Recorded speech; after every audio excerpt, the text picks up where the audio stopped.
Alright, so let's continue our discussion here. And let's actually talk about the sixth problem that we have here in module number 7. So according here, we need to develop a set of classes for a college to use in various student service and personal applications. These are the following classes that we need to design. We have person, college employee, faculty, and student.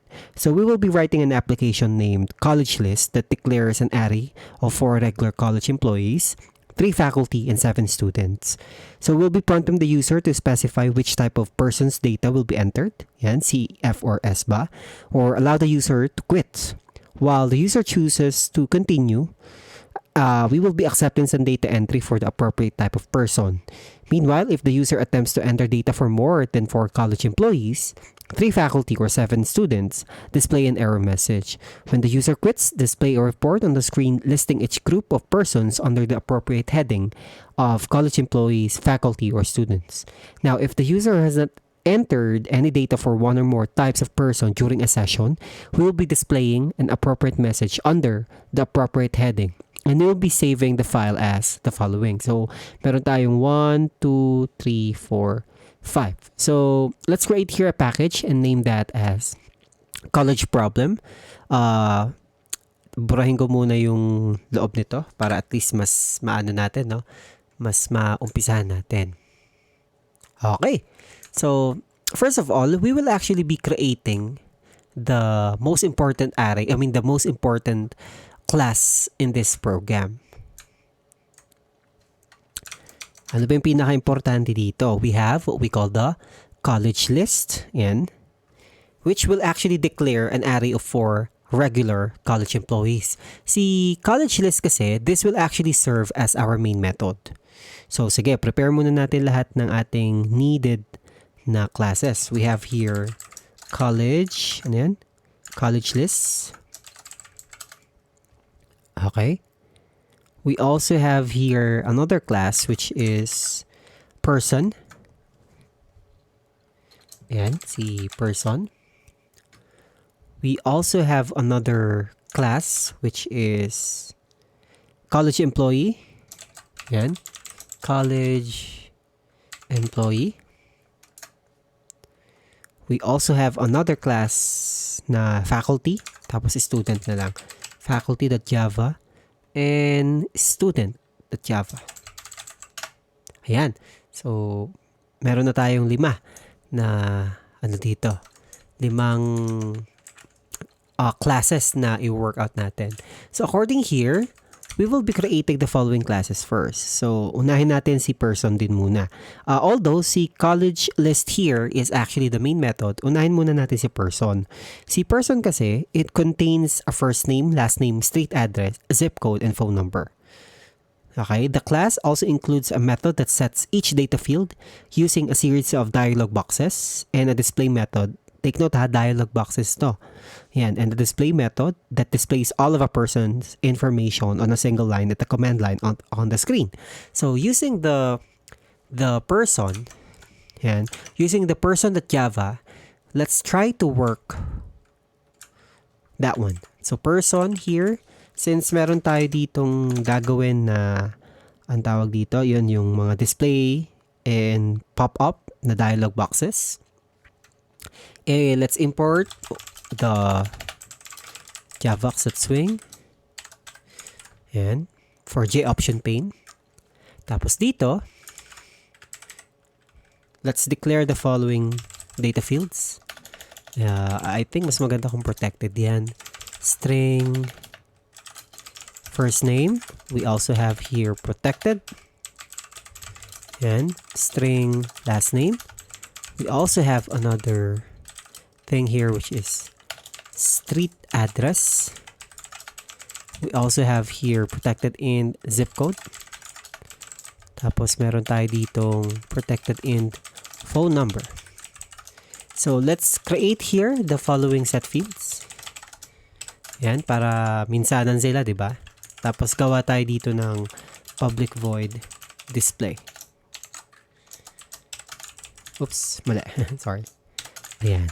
So, inside the set fields, according here kasi, meron tayong method. Yan. yung set field natin. We will be setting each data field using a series of dialog boxes. So, using the first name that we have here, let's reference that to itself. Kasi since protected yan, option pane, dot show input dialog, null, enter the first name. Mas maganda kung ayusin na natin to habang maaga, no? Para makita agad. So, we have here last name, option pane, dot show input dialog, null,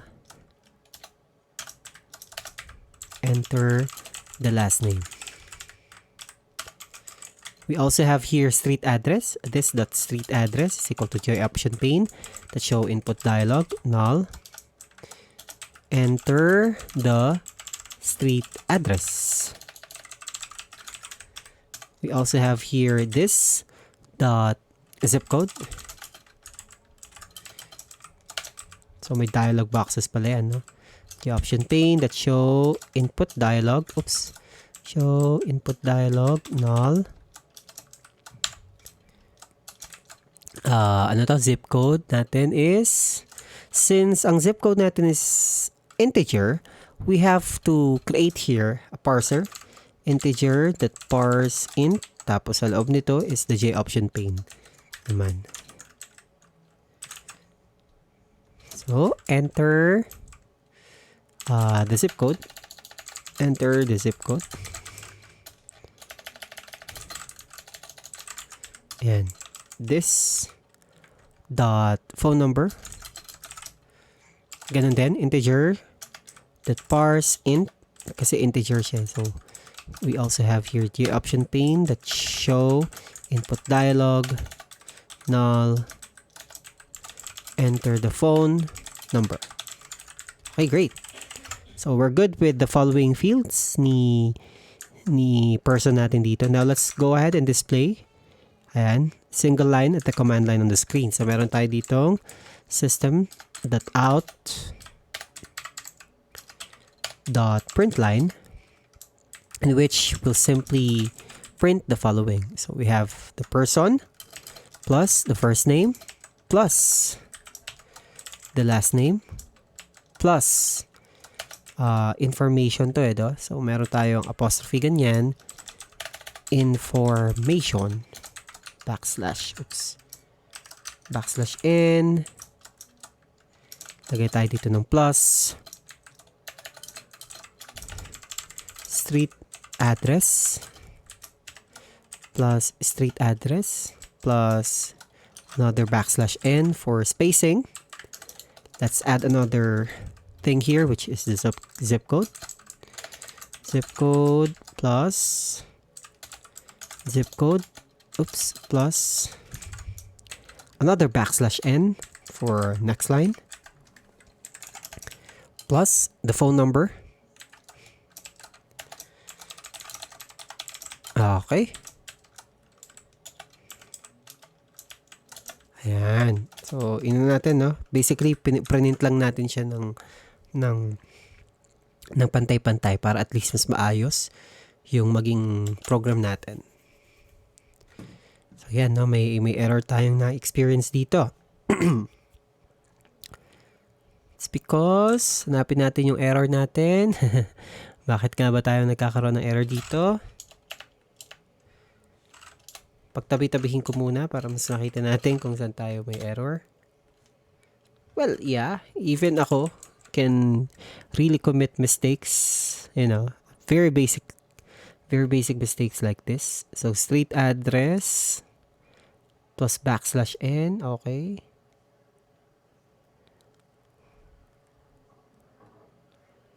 Ito na lang muna. Okay. Oops. Let's actually try to fix this. Okay, so nandito. And let me see if the problem is actually here. Nope. I think the problem is plus zip code plus ito. There you go. So, okay na, no? Ano ko lang talaga siya. Ganyan naman talaga. magkakaroon tayo ng mga errors na hindi natin may iwasan, kagaya nung kanina, in which minsan nakakapagpatagal ng ating coding. Diba? So, we're good with the the person na program or class. Next is the college employee. For the college employee, it will now be designed, or it will actually inherit all the person fields. So a college employee also includes a social security number, annual salary, and a department name, as well as methods that override the person method to accept and display all college employee data. So, lipat muna natin itong si person somewhere dito. Diyan ka muna. And let's actually work with what we call the college employee program. So si college employee, again, i-ano natin to i-extend natin or inherit natin, di ba? Si person. Tapos import javax.swing. Ganyan. So this one, magpiprint kasi tayo ng J-option pane. So gamitin na natin yung mga kailangan natin na data fields, social security number. We also have the annual salary. We also have protected string, department name. Okay, department name. Tapos we have here an override annotation. I-override kasi natin si set field natin. Set fields. Oops. Yan. And override din natin si display. So for this program, kagaya rin ng ginawa natin kanina, 'di ba? Pero i-inherit kasi natin yung itong mga to. So ibig sabihin, uulitin din kasi natin si first name, si last name, si street address, si zip code, tapos si phone number. So pwede natin tong i-copy paste ng mas maayos dito sa set fields natin. But then this time, we will actually be adding the social security number. Yan. In which this is an integer. Yan. Kailangan ng parser dito. J-option pane. Let's show input dialog. Null. Enter the social security number. Ano pa yung isa? The annual salary is equal to, annual salary is integer. So we have integer that parse int, tapos J-option pane that show input dialog null. Ano yung nakalagay dito? Annual salary. Enter the annual salary. We also have the department name. Department name is equal to string lang to, no? So J-option pane that show message dialog null. And let's enter the department name. Yan. So, kompleto na tayo sa set fields natin, no? Gawin natin ngayon dito si display. Copy natin ulit to, pero dagdagan lang natin. Yan. After ni phone number, let's actually add another stuff here, which is \n, another plus. But this time, social security number. Yan. Tapos, tama no? \n ulit. Tapos after ng social security number, we have here annual salary. Tama naman. Plus \n. Another plus. Annual salary. Department name, which is \n. Nakalimutan tayo ilagay dito, no? We should have here the social security number plus. And we have here annual salary.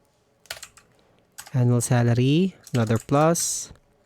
The department name, another plus. So there you go. So far so good. Kaso may problema tayo dito, no? Department name. Bakit tayo may error dito? The department name actually experienced an error. String department name. Baka may mali tayo sa spelling natin dito. Tignan natin. Naka-experience tayo ng error, no? Napaka-random naman itong mga errors natin. Remove left side of the argument. No, why?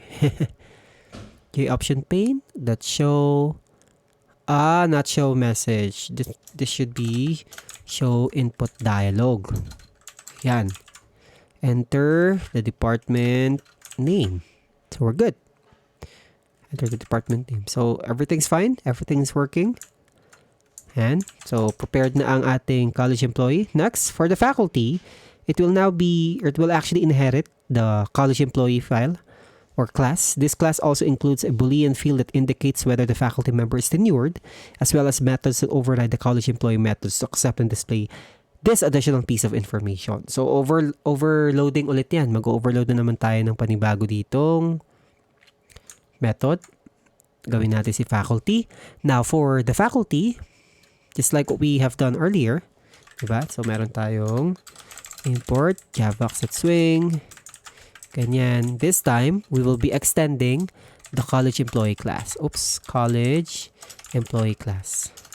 So, meron naman tayo ditong tenure, private, Boolean, tenured.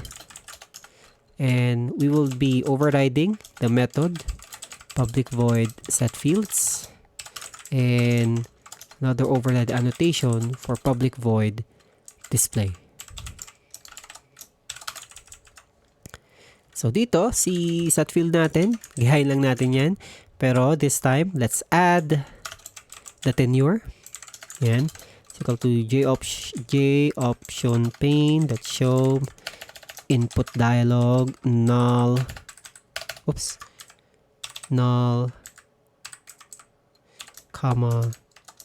Enter. Or is the faculty tenured? Yes or no lang naman ito. Actually, dapat nga show confirm dialog ito. Pero sige, for the meantime, lagyan natin dito ng Boolean value of na lang. Tapos saka natin to ilalagay dito. Yan. So, para yung magiging yes or no natin dito will now become true or false only. So, option pane, value of is the faculty tenured. Let's check kung bakit tayo may error dito. Show input dialog. Oops. Boolean value of. Teka nga. Tanggalin ko muna. This.tenure is equal to Boolean that value of capital F show input dialog is the faculty tenured. Ito. Ayan. Tabi ko yan dyan.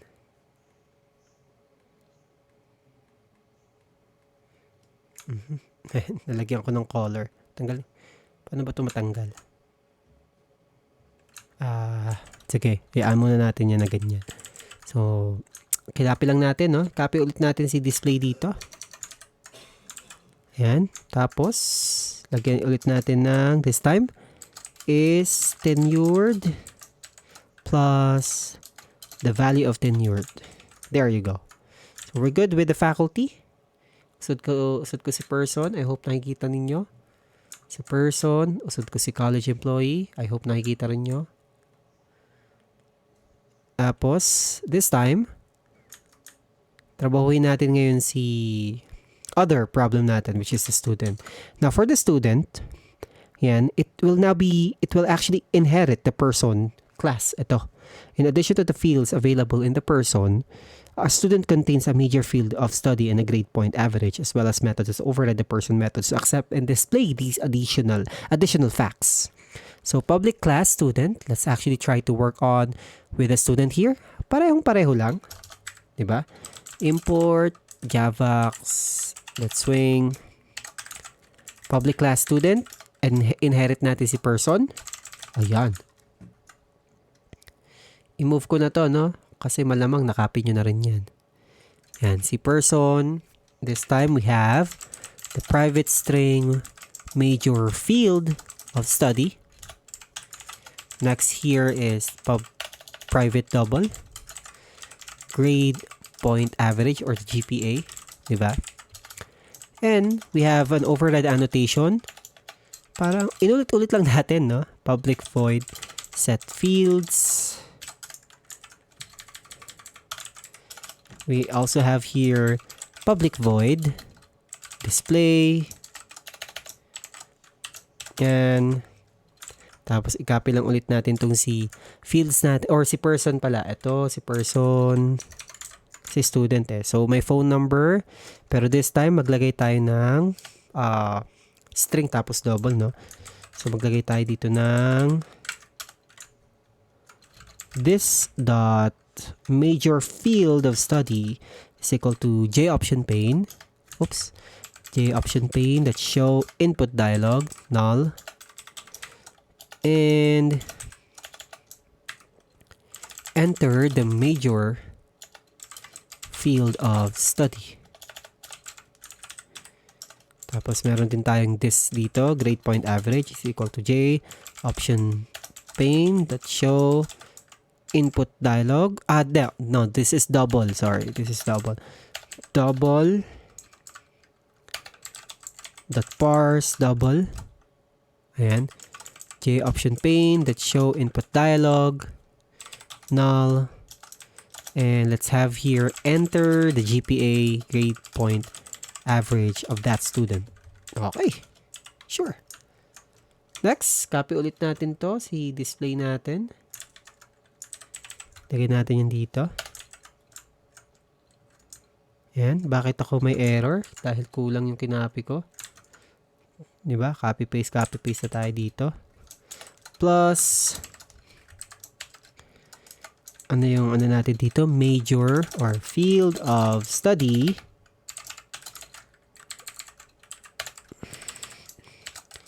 Major field of study. Plus, we should have here \n. We should also have here \n. Plus, grade point average plus, oops. Plus, ayan, okay na yan. Okay, so far so good with the student. May error ba tayo na experience? So far, wala naman. Oops, I think meron dito, no? Ito. So, walang plus. Okay. So, goods. Goods na tayo kay student. Now, we will be proceeding with the problem itself. Itong college list natin. So, it will declare an array of 4 regular college employees. Tignan natin kung paano natin gagawin yan, no? Let's work on that somewhere na lang siguro dito. Kasi malamang nakopy nyo naman na yung ibang part dito, no? Ito. Ano ko muna sila, i-hide ko ng konti. Ayan.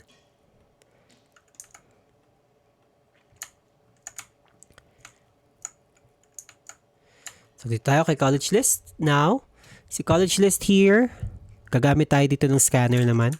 Diba? Oh.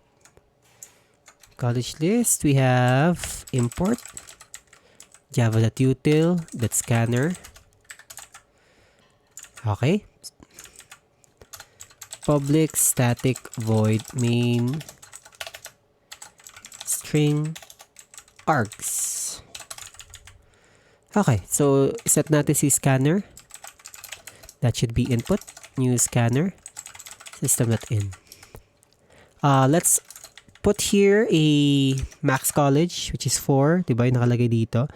Yan, max, which is 4 college employees, 3 faculty, and max student, which is 7. So, kapag sumobra dyan, magdi-display tayo ng error message. So, final int, max college equals 4, max faculty, which is 3, max student, which is 7. Ayan. Tapos, gawa na ngayon tayo dito ng college employee. Tawagin natin yan. Let's put that in an array. Yan. College employees. Or college employee array is equal to new college employee. And the maximum value lang ni college employee, which is max college, which is 4. Diba? So, college employee Tapos may ilalagay natin yan kay array. In-instantiate natin siya ng maayos. Now, for the faculty, gamitin din natin si faculty dito.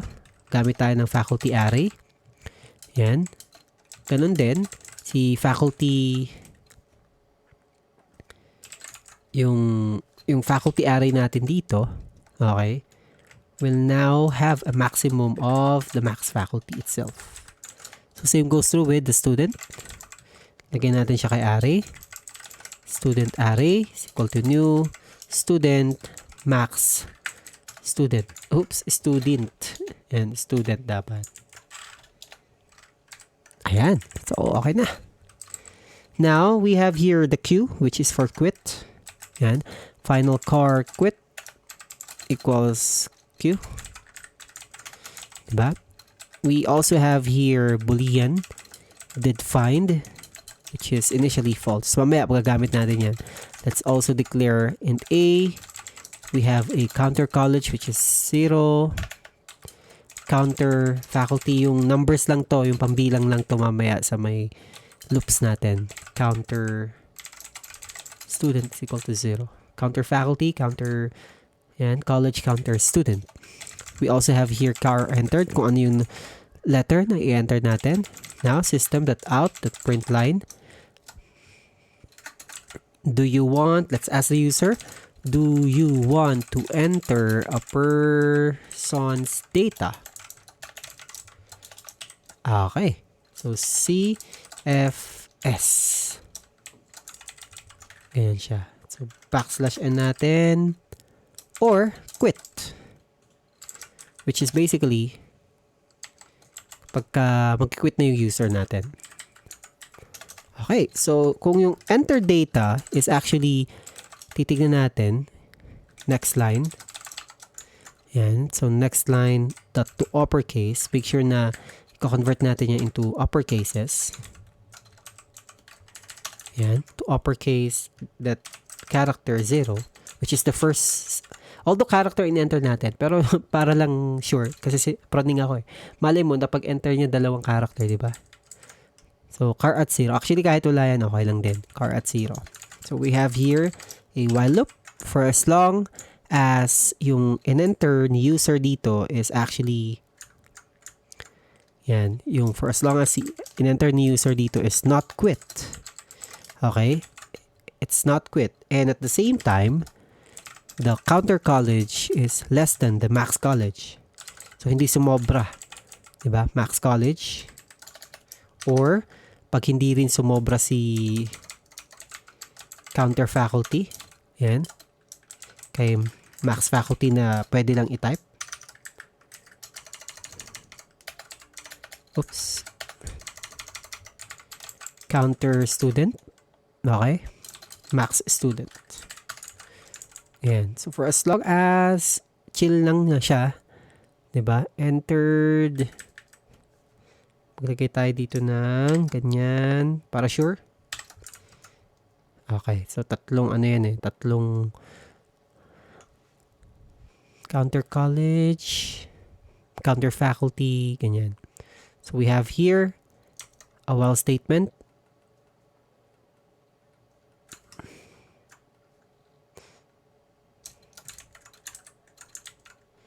Ayan. So, dito sa loob niyan, titignan niya ngayon isa-isa kung ano yung in-enter natin na value.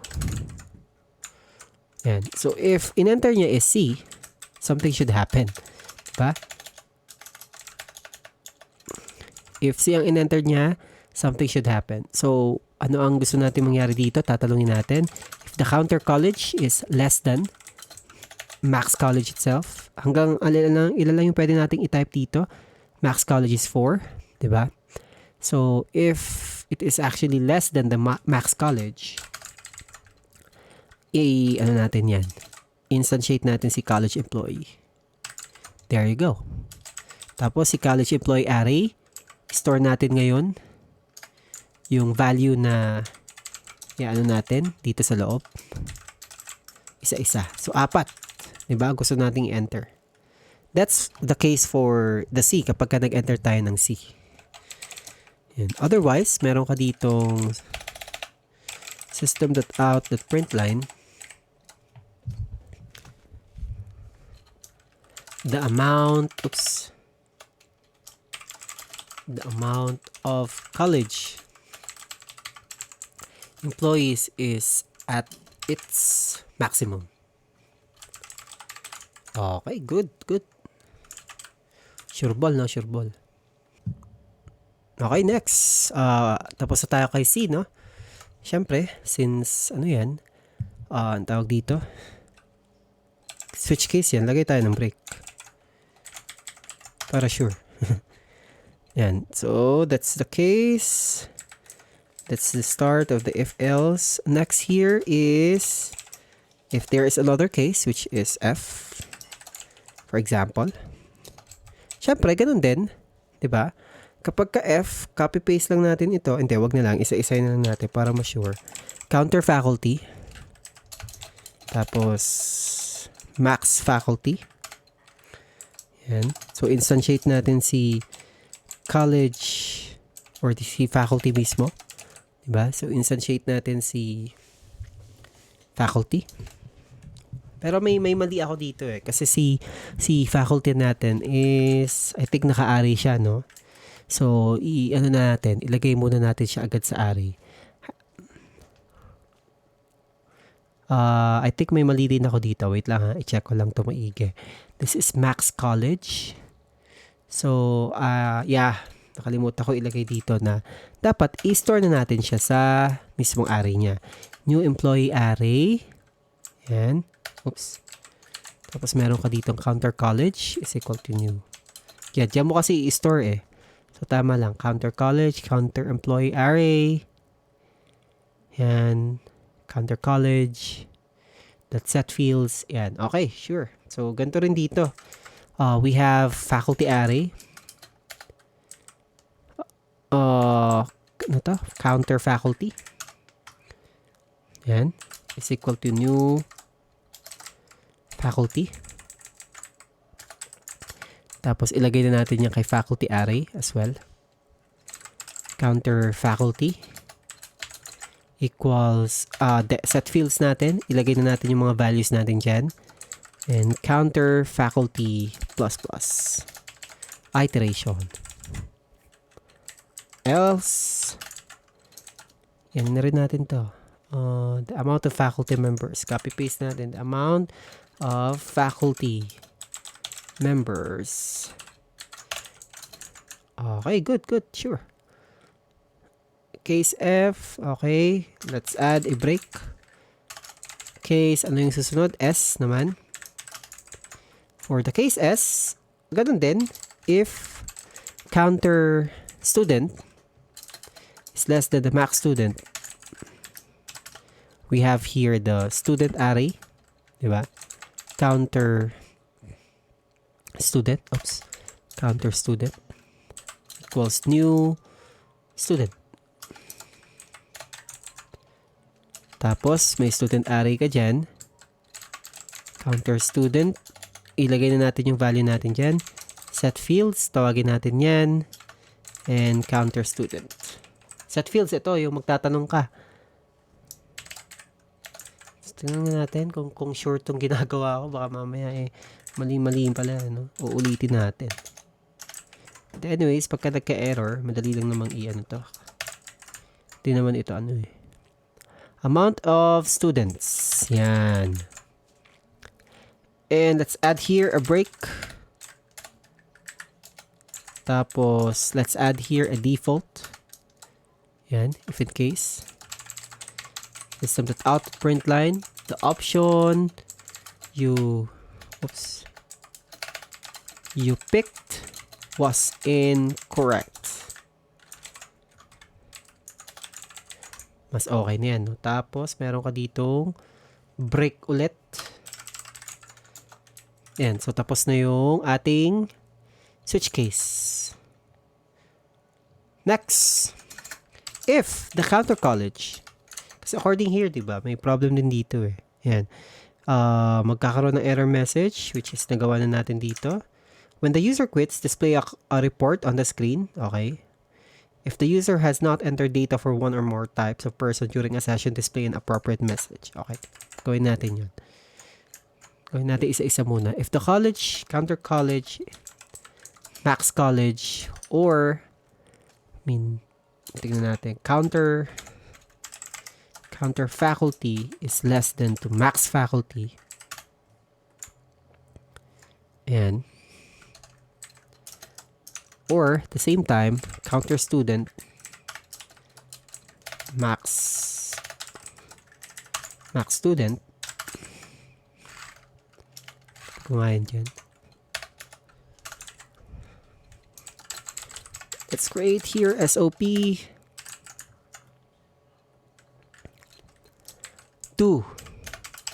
You want to enter a person's data. Although, ginawa ko din dito, no? So, sige. Para mas makita natin kung gusto pang umulit. So, C, F, S, or Q. Ba? Or quit. Yun. Lagay ulit natin siya kay enter. Is equal to input. That next line. That to uppercase. That car at 0.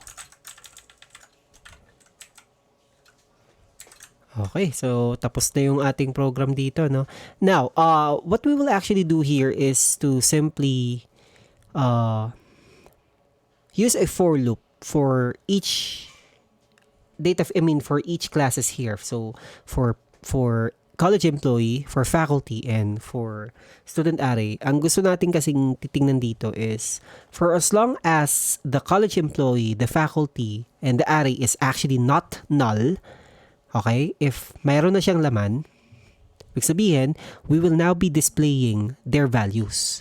If null siya, wala siyang laman, hindi natin siya i-display. So, 3 for loop ang gagawin natin dito sa labas ng while loop na to.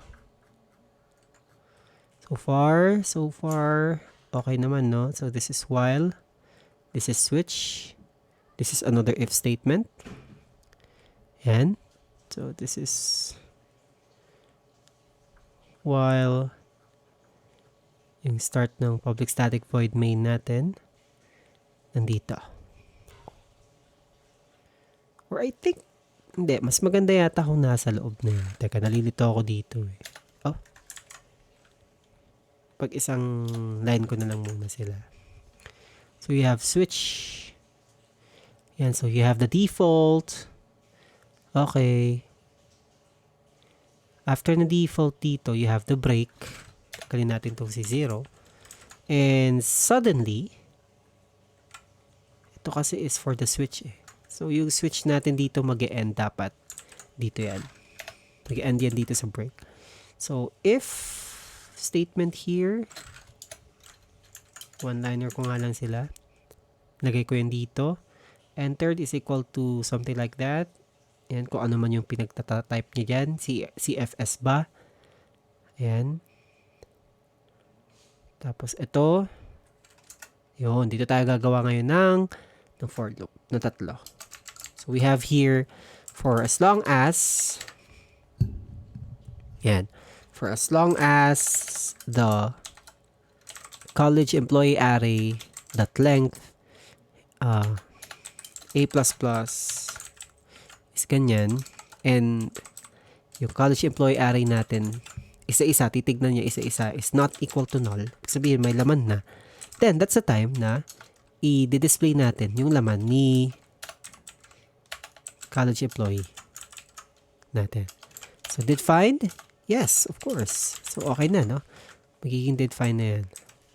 Ulitin lang natin to. Copy, let's copy that. Let's paste that. Pero this time, college, faculty array. This should be faculty array. And this should be faculty array. Did find? True, not null? Yes. This should be student. And this should be student array. And this should be student array. Did find? Yes. Otherwise, if pag walang nakalagay na values, so therefore, lagay tayo dito ng system.out.println. Sorry, no values were entered to display. Okay, no? Ang ganda ng program na to, no? Napakalinis and ganda ng pagkakasulat ko rin dito eh. Yan.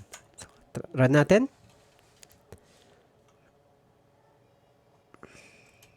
Ayun.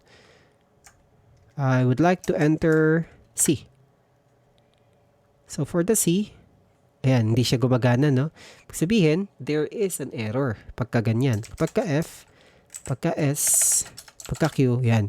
Sabihin, it's not working properly. So if that's the case, oh, ano nangyari? Ito. I-analyze natin maigi kung saan part tayo nagkamali dito. Ulitin ko. CFS. Ayan. So, may error pa tayong na-experience dito. Feeling ko sa naming conventions ko to eh. College employee. Okay, that's correct. So, kapag ka naglagay ako dito ng C or college, for example.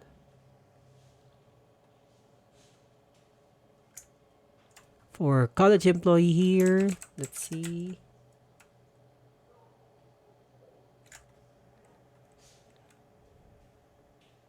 Dapat pag kumagat na yung C dito, okay na eh. Yan. May error talaga tayo. Sige, wait lang ha. Sige. Try nating baguhin ito. Gagawin ko siyang if-else instead na switch cases, no? So, tanggalin ko to. This should be if. Yan. If entered that equals, or let's say, yung entered kasi natin dito is character. Sige. Okay, so if entered is equal to C, tapos maglagay tayo dito ng if entered is equal to F, else if entered is equal to S, tapos meron ka ditong else. Subukan lang natin to. Kasi usually nangyari yan or alam mo yun, sa mismong ano ang problema sa compiler ko. Tapos dito, if it is C, kapag ka F naman, yan, pagka S naman, dito. Tapos tanggalin ko na tong switch case natin.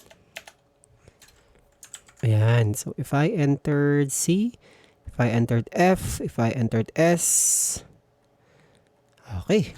Tingnan natin. So, while loop. Nandiyan yung while loop natin.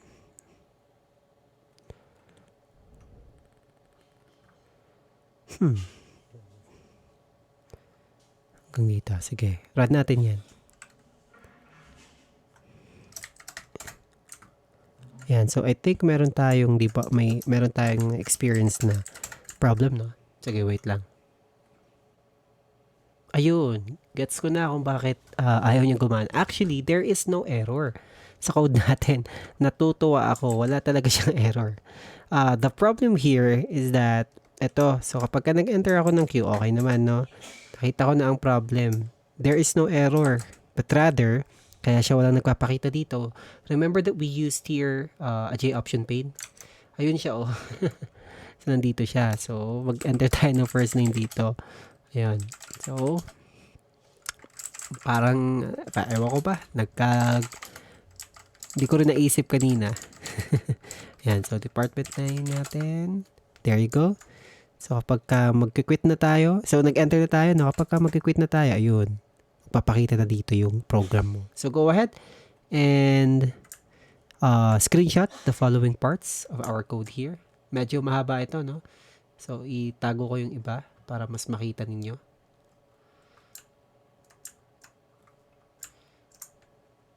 yan. Medyo mahaba-haba itong code natin. Oops. Oo nga. So, yan ako na lang dito yan. Gilid ko na lang.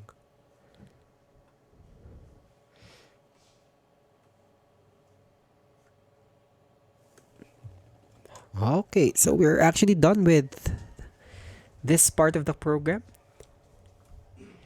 So, kindly take a screenshot of that one because you have to do that as well. Alright, so let's actually continue this one. Yung number 7 na program natin, this is actually very easy because we will be creating an abstract class called geometric figure. And each figure, we will be including the height, the width, the figure type, and the area. Diba? So we'll be including an abstract method to determine the area of the figure. Create two subclasses called square and triangle. Create an application that demonstrates creating objects of both subclasses and store them in an array. So, we have here 1, 2, 3, 4. Tingnan natin, no? Gawin natin yan. Close ko na rin itong mga program natin kanina. We have 4 different classes. Gawa tayo ng package na geometric problem. Ito. Ito, geometric problem natin ito. Now, for the geometric problem, I want everyone to create the following classes first. Geometric figure, square, triangle, and use geometric.java. Alright? Alright, so I have created here the following. We have the geometric figure, square, triangle, and use geometric. So, tingnan natin, no? Unahin muna natin si geometric figure. This is an abstract class. So, madali lang siyang gawin. Very basic, actually. So, since this is an abstract class, baguhin natin yan. Public abstract class geometric figure. And here, we will be adding here the following data fields. Int height, tapos protected int width. Yan. We also have here the string figure type, tapos protected, ayan, figure type, and another protected here, double area. Ayan. So, since abstract yan, meron tayo ditong required na method, which is the get area method. Okay na yan. Sureball na yan. May points na kayo agad yan pagka yan na ang nagawa nyo. Next, each figure includes height, a width, and a figure type, and an area. So, meron tayo pala ditong figure. So, square muna. Si square, madali lang din gawin yan. Because we have here public class is square, then geometric figure, and extends geometric figure. Okay. Then, we will be using the override annotation natin ng public void get area. And, which is area is equal to the height and the width itself. Divide by 2. Ayan. Divide by 2. So for the meantime, ganyan muna gawin natin. For the triangle, same concept. Diba? So we will be extending. Oops, what happened? And extends geometric figure. We have here overhead annotation public void get area.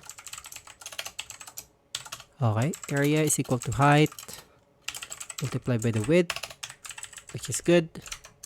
And for the main method here, create an application that demonstrates creating object of both subclasses and store them in an array.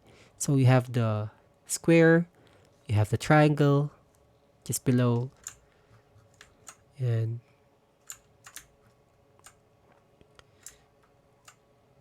easy. So you have here the geometric. See, geometric naman, this is a main method, as we all know. So public static void main string. Public static void main string args. Then geometric figure. Let's store them in an array. Geometric figures is equal to new geometric figures array with 2 shapes. 2 shapes lang, syempre. Yung ano lang naman. So, si geometric figures na 0. Si unang geometric figure natin. Gawin natin yung square. Si pangalawa naman, ito, gawin natin tong triangle. Next is, let's add here the height. Set natin yung height natin as 50. Set din natin yung width nito as 20. Set natin itong pangalawa, which is a triangle, yung height niya as 25. Set natin ulit itong height niya, width niya into 15. Yan. So far so good pala. So, hatiin natin yan para hindi kayo malito. Ayan.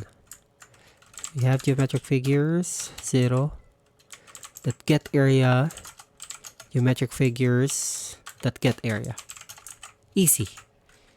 Tapos gawa lang tayo dito ng system, that out, that print line, that will simply print square area. By the way, yung triangle, hindi naman talaga ganito ang area ng triangle, no? So, gawin natin itong divide by 2. Yan. This is square eh. So, napagbaliktad ko.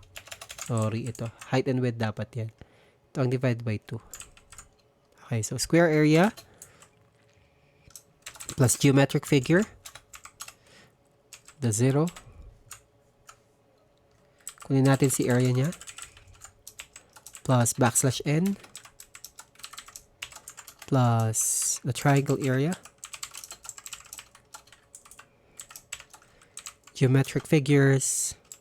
Yung ganyan.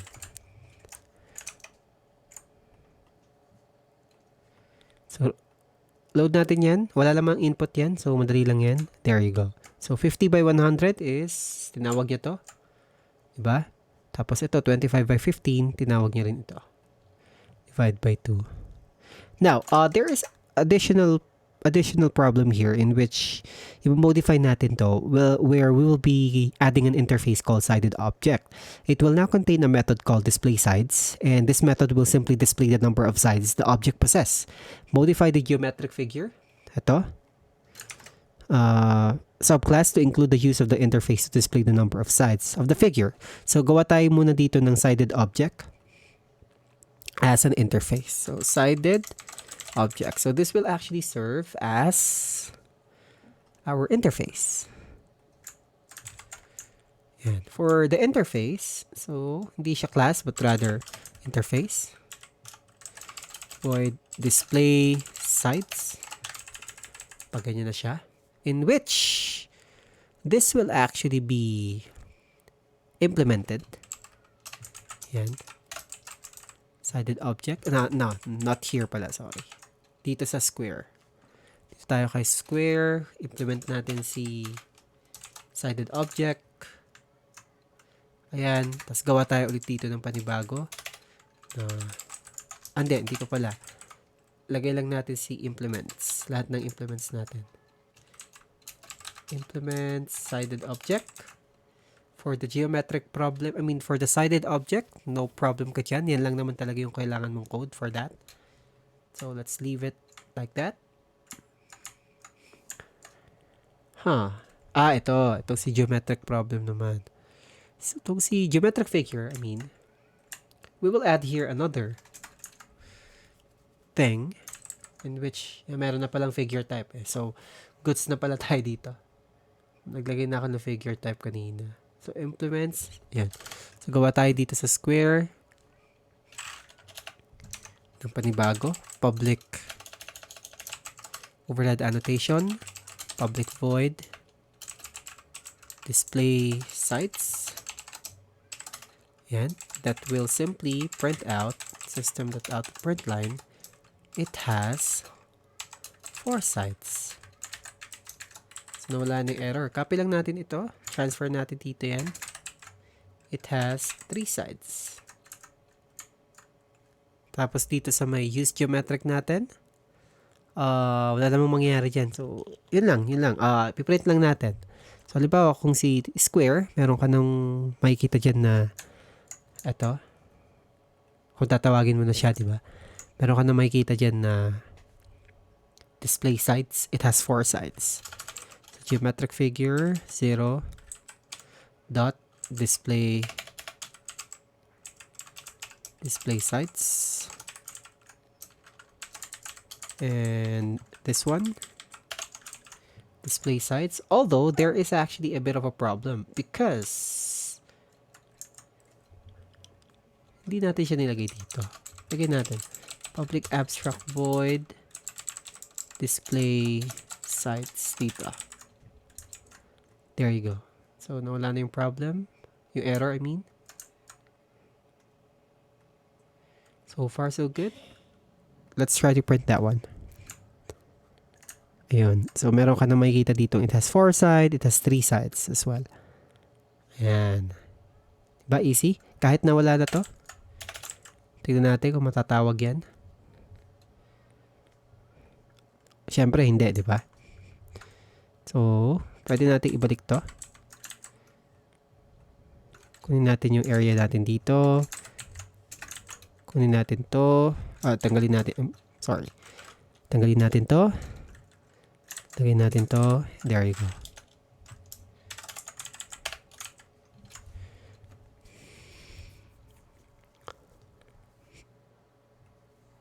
Yun.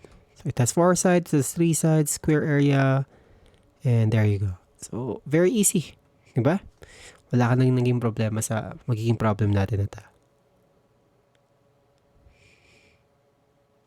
So, pwede natin ulit tanggalin to, itong display sides na to. Oops. To.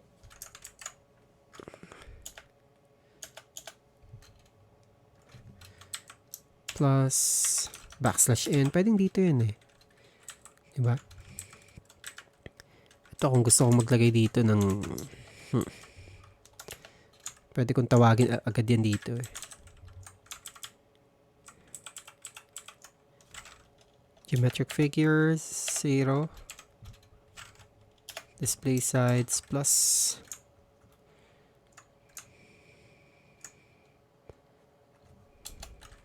Diba? So, you can actually play around with this one if you want. Pwede nyo naman tong gawin. Diba? Wala kang magiging issues for the meantime. So, this is figure type. Ayan. So, pwede siya maging figure type ngayon. Okay, any questions so far with this problem? So, I hope may natutunan tayo, no? Meron tayong interface, in-applyan natin to ng interface na concept. Alright, so we are done with the last 2 problems natin. Let's continue this one sa next na discussion. Alright, thank you so much.